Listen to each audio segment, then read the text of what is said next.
Good morning students, welcome to the rainless academy. आज जो है मैं आप लोगों के लिए एक नई सीरीज स्टार्ट करने वाला हूं जो कि है हमारा इंडियन पॉलिटी या मैं बोलूं भारत का संविधान को हम जो है चर्चा करने वाले हैं इन डिटेल। तो आप जिन स्टूडेंटों ने ये चैनल सब्सक्राइब नहीं करा है तो वो चैनल को सब्सक्राइब कर लें, प्लस बेल आइकन भी दबाना ना भूलें, क्योंकि आप सभी के लिए जो ये वीडियो है बहुत इंपॉर्टेंट होने वाला है।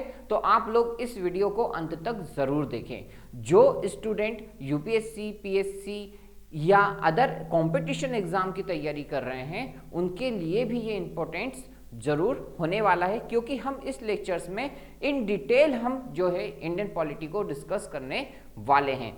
तो चलिए हम जो है हमारा पहला जो लेक्चर है हम उसको स्टार्ट करते हैं, जो कि है हमारा भारत का संविधान। या मैं बोलूं कि हम किस टॉपिक को पढ़ने वाले हैं आज। हम आज पढ़ने वाले हैं कि आखिरकार संविधान होता क्या है। ठीक है, तो हम इसको डिस्कस करने वाले हैं कि आखिरकार संविधान होता क्या है। तो चलिए, संविधान उन प्रावधानों का संग्रह है जिसके आधार पर किसी देश का शासन चलाया जाता है। डेट मीन्स यहाँ पे जो दो कीवर्ड है, एक तो बात कर रहे हैं प्रावधानों की और दूसरी हम बात कर रहे हैं देश के शासन की। ठीक है, तो इन दोनों कीवर्ड्स को हम इन डिटेल समझेंगे। तो संविधान की यदि हम दूसरी परिभाषा को देखें तो संविधान किसी देश का संविधान उसके राजनीतिक व्यवस्था या न्यायिक व्यवस्था या फिर नागरिकों के हितों की रक्षा करने का एक माध्यम होता है। क्या बोला है मैंने? किसी भी संविधान या मैं बोलूं किसी भी देश के संविधान में क्या होना चाहिए? संविधान में क्या होना चाहिए? तीन चीज होनी चाहिए। ठीक है, तो पहला क्या होना चाहिए? वो होती है राजनीतिक व्यवस्था। दूसरा होता है हमारा न्यायिक,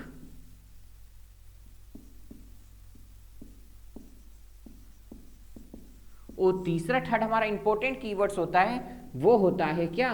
नागरिकों की हितों की रक्षा करना। किसकी बात कर रहे हैं? रक्षा करना। तो एक प्रकार से देखा जाए तो हमारा संविधान या मैं बोलूं संविधान में तीन इंपॉर्टेंट कीवर्ड्स होने चाहिए, और ये एक प्रकार से किसी भी देश का एक कैसा माध्यम होता है कि आखिरकार किस प्रकार से उस देश का विकास होगा, इसका भी निर्धारण इस संविधान के द्वारा ही निर्धारित किया जाता है। तो आप देख सकते हैं कि आखिरकार किसी भी देश के लिए कॉन्स्टिट्यूशंस कितना इंपॉर्टेंट रोल प्ले करता है। और क्या होगा? संविधान सरकार के विभिन्न अंगों की रूपरेखा और मुख्य कार्य का निर्धारण भी करता है हमारा संविधान। तो संविधान जो है किसी भी देश के लिए, कंट्री के लिए बहुत इंपॉर्टेंट होता है। अब यदि आप संविधान को संधि विच्छेद करें तो संविधान के दो शब्दिक अर्थ होते हैं। संविधान दो शब्दों से मिलकर बना होता है, जिसे एक बोला जाता है सम और दूसरा होता है विधान। ठीक है, क्या होगा? पहला होगा सम और दूसरा होगा विधान। इस सम का मतलब क्या होता है? इस सम का मतलब होता है बराबर। क्या होता है? इस सम का मतलब होता है बराबर, और विधान का मतलब होता है नियम या मैं बोल दूं कानून।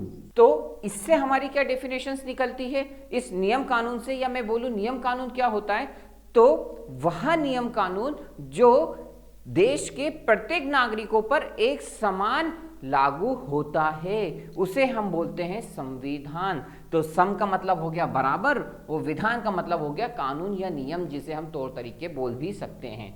तो ये जो कानून, जो नियम रहेंगे सभी नागरिकों पर एक समान या एक तरीके से ही लागू होंगे, जिसे हम बोलते हैं संविधान। संविधान को यदि हम बात करें तो किसी भी देश का जो संविधान होता है, या मैं बोलूं सरकार और देश के नागरिकों के बीच भी ये एक प्रकार से संबंध स्थापित करता है। कौन? संविधान। अब यदि हम भारत के संविधान की बात करें तो भारत का संविधान की जो सभा थी वहां पर आंशिक रूप से ये बहुत कीवर्ड इंपॉर्टेंट है। क्या? आंशिक रूप। तो आंशिक रूप से कब लागू किया गया? तो आंशिक रूप से ये 26 नवंबर 26 नवंबर 1949, ठीक है ना, 1950 को लागू किया गया। आंशिक रूप से इसलिए दिया गया है मैंने कीवर्ड जो आपसे बोला है, तो आंशिक रूप से कब लागू किया गया? 26 नवंबर 1949। और पूर्ण रूप से यदि हम बात करें, किस बात से? पूर्ण रूप से। तो पूर्ण रूप से जैसा कि आपको पता है सबको, 26 जनवरी 1950 को लागू किया गया। डेट मीन्स पूरे देश में कब लागू किया गया? तो 26 जनवरी 1950 को हमारे देश का, या मैं बोलूं भारत देश का संविधान 26 जनवरी 1950 को लागू किया गया। आप लोग इसे नोट डाउन कर लें। तो जैसा कि मैंने आप लोगों से बोला था कि प्रावधान और देश का संविधान जो है, या मैं बोलूं देश का जो शासन है, वो बहुत इंपॉर्टेंट रोल प्ले करता है किसी भी देश के कॉन्स्टिट्यूशंस में। तो ये जो प्रावधान जो कीवर्ड्स है, इसको आप ऐसा समझ सकते हैं कि संविधान उन प्रावधानों का बोल दूं, या मैं बोलूं नीतियों या सिद्धांतों का संग्रह है, जिसके आधार पर किसी देश का शासन चलाया जाता है। तो ये जो प्रावधान जो है, ये कीवर्ड्स आप लोगों के लिए बहुत इंपॉर्टेंट होगा, जो कि क्या होता है? नीतियों या फिर जिसे हम बोलते हैं सिद्धांतों को। अब हम बात कर लेते हैं संविधान की। आखिरकार ये जो संविधान है कितने टाइप से हो सकते हैं या कितने प्रकार से लिखा जाता है? तो संविधान क्या होंगे? एक तो जिसे बोला जाता है लिखित संविधान। सेकंड होता है क्या? अलिखित, ठीक है, सेकंड होता है अलिखित संविधान। थर्ड हम बात कर लेते हैं किसी निर्मित संविधान। फोर्थ होता है क्या? विकसित। कौन सा होता है? विकसित संविधान। फिफ्थ में बोलूं कैसा संविधान? कठोर। और सिक्स हो जाएगा लचीला। तो हम वन बाय वन एक को डिस्कस कर लेंगे, लेकिन सबसे पहले हम बात कर लेते हैं कि आखिरकार लिखित संविधान किन किन देशों में, या मैं बोलूं ये जो मैंने आपको संविधान के टाइप्स बताए हैं, वो किन किन देशों में होता है, या क्या क्या इनके उदाहरण होते हैं। तो लिखित संविधान आपको कहाँ देखने को मिलेगा? ऑब्वियसली बात है, पहला कहाँ देखने को मिलेगा आपको? भारत में भी देखने को मिलेगा लिखित संविधान। और कहाँ देखने को मिलेगा? USA, United State of America. अलिखित संविधान कहाँ देखने को मिलेगा? तो आपको ब्रिटेन में अलिखित संविधान देखने को मिलेगा, यूके में आपको अलिखित संविधान देखने को मिलेगा, प्लस इजराइल में भी आपको अलिखित संविधान देखने को मिलेगा। अब हम बात कर लेते हैं कि आखिरकार निर्मित जो संविधान है उसका उदाहरण क्या होगा? तो निर्मित जो संविधान है उसका उदाहरण क्या हो जाएगा? USA, ठीक। और विकसित संविधान किसे बोले जाएंगे? तो विकसित संविधान होगा ब्रिटेन का संविधान। यहीं पर अगर हम कठोर संविधान की बात करें तो कठोर संविधान आपको किसका देखने को मिलेगा? उसका भी अगेन आपको USA का देखने को मिलेगा। और लचीला संविधान जो है वो आपको ब्रिटेन का देखने को मिलेगा। अब ये जो कीवर्ड्स होते हैं जैसे कि लिखित संविधान, अलिखित संविधान, निर्मित, विकसित, कठोर या लचीला, इन शब्दों में भी कुछ डिफरेंस होता है। इस वजह से जो है मैं आप लोगों को यहाँ पर बता रहा हूँ। तो हम सबसे पहले, जैसा कि आप सब लोगों को पता है, लिखित संविधान किसे कहेंगे? लिखित संविधान उस संविधान को कहेंगे जिसका अधिकांश पार्ट जो है वो कैसा हो? लिखित हो। तो हम इसकी डेफिनेशन कैसे लिखेंगे कि अधिकांश भाग क्या हो जाएगा? अधिकांश भाग लिखित में होता है।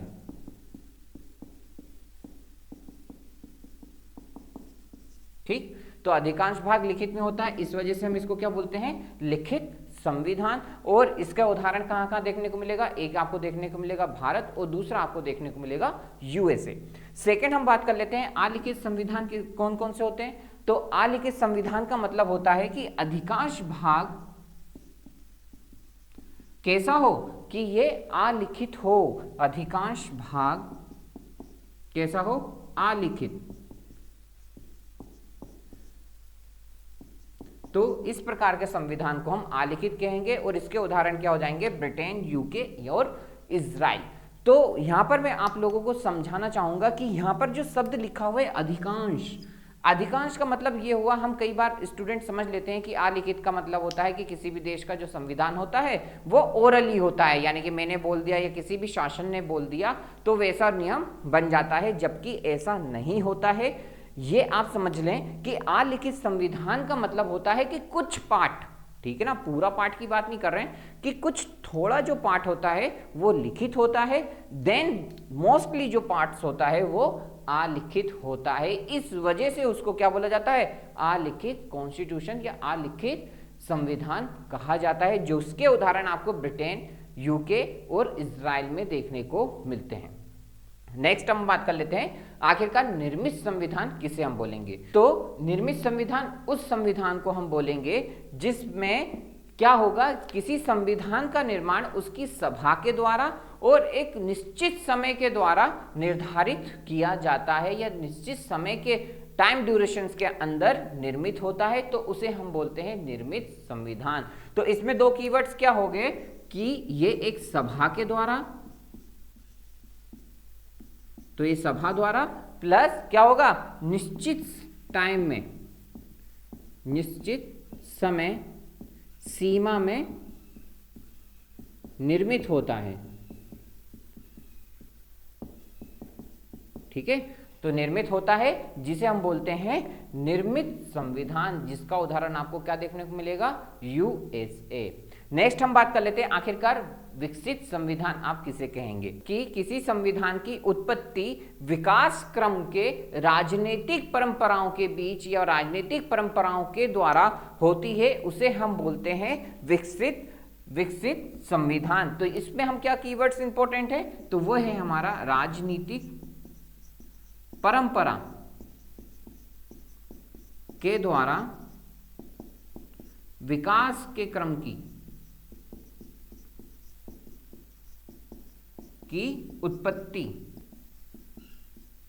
उत्पत्ति होने को हम बोलते हैं विकसित संविधान, जो कि आपको उदाहरण क्या देखने को मिलेगा, ब्रिटेन उदाहरण आपको देखने को मिलेगा। अब हम बात कर लेते हैं आखिरकार कि कठोर संविधान किसे हम बोलेंगे।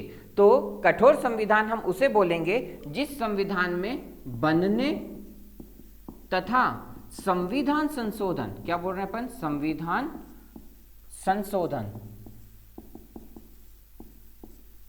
होने की जो दोनों प्रक्रिया होंगी, होने की प्रक्रिया असमान होती है या असमानता आपको देखने को मिलती है, कि किसी कठोर संविधान हम उसे बोलेंगे जहां पर किसी संविधान के बनने तथा संविधान संशोधन होने की प्रक्रिया में असमानता होगी। डेट मीन्स दोनों ही डिफरेंट वर्क फॉलो करेंगे, चाहे आप कॉन्स्टिट्यूशन बनाने की बात कर रहे हो या आप कॉन्स्टिट्यूशन में अमेंडमेंट की बात कर रहे हो या संविधान संशोधन में करने की प्रक्रिया की बात कर रहे हैं, तो दोनों में कैसी है, असमानता आपको देखने को मिलती है, जिसे हम बोला जाता है क्या, कठोर संविधान, जिसका उदाहरण आपको क्या देखने को मिलेगा, यूएसए। वहीं हम बात करें आखिरकार लचीला संविधान क्या होगा, तो लचीला संविधान कुछ नहीं, जहां पर संविधान बनाने एवं संविधान संशोधन की प्रक्रिया समान होती है, समानता आपको देखने को मिलती है, उस संविधान को हम बोला जाता है लचीला संविधान, जिसका उदाहरण आपको देखने को मिलेगा क्या, ब्रिटेन, ठीक है, जिसका उदाहरण आपको क्या देखने को मिलेगा, ब्रिटेन देखने को मिलेगा।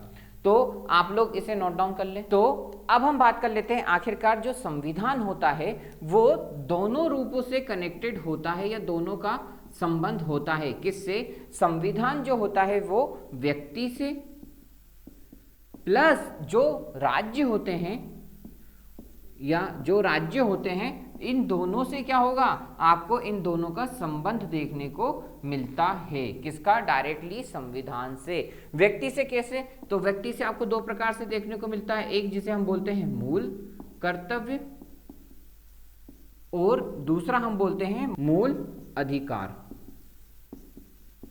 अब ये क्या होते हैं, हम इनको आगे जो है इन डिटेल डिस्कस करेंगे। तो संविधान का जो संबंध होगा वो किससे होंगे, दोनों से होंगे डायरेक्टली, व्यक्ति से और राज्यों से, इन दोनों का संबंध आपको देखने को मिलता है। प्लस व्यक्ति से कैसे, तो व्यक्ति में आपको मूल कर्तव्य और मूल अधिकार देखने को मिलेंगे। वहीं राज्यों की अगर हम बात करें तो राज्यों में आपको एक क्या देखने को मिलता है, एक आपको देखने को मिलता है अधिकार और दूसरा आपको देखने को मिलता है कर्तव्य, कि कुछ अधिकार हैं राज्यों के और कुछ कर्तव्य हैं। तो अधिकार के अंतर्गत क्या आ जाएंगे, जैसे कि, तो अधिकार में जैसे क्या जाएगा, जैसे कि विधायिका, न्यायपालिका, या मैं बोल दूं कार्यपालिका, क्या हो जाएगा, कार्यपालिका, और तीसरा क्या हो जाएगा, जिसे हम बोला जाता है न्यायपालिका।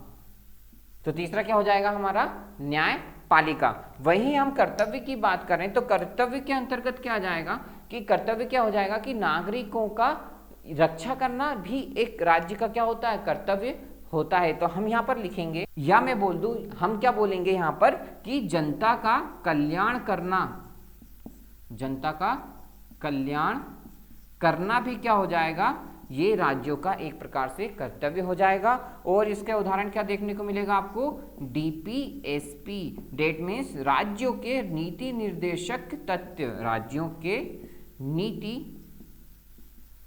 निर्देशक तत्व, तो आपको ये देखने को मिलेंगे। तो हमारा जो है आखिरकार ये जो चैप्टर होता है कि आखिरकार संविधान क्या है, यहीं पर समाप्त होता है। आप लोग इस वीडियो को लाइक, कमेंट एंड सब्सक्राइब करना बिल्कुल ना भूलेंगे। और यदि आप मेरे नोट्स या वीडियो परचेस करना चाहते हैं तो नीचे दिए गए नंबर पर आप मुझे कॉल या व्हाट्सएप भी कर सकते हैं। Thank you so much.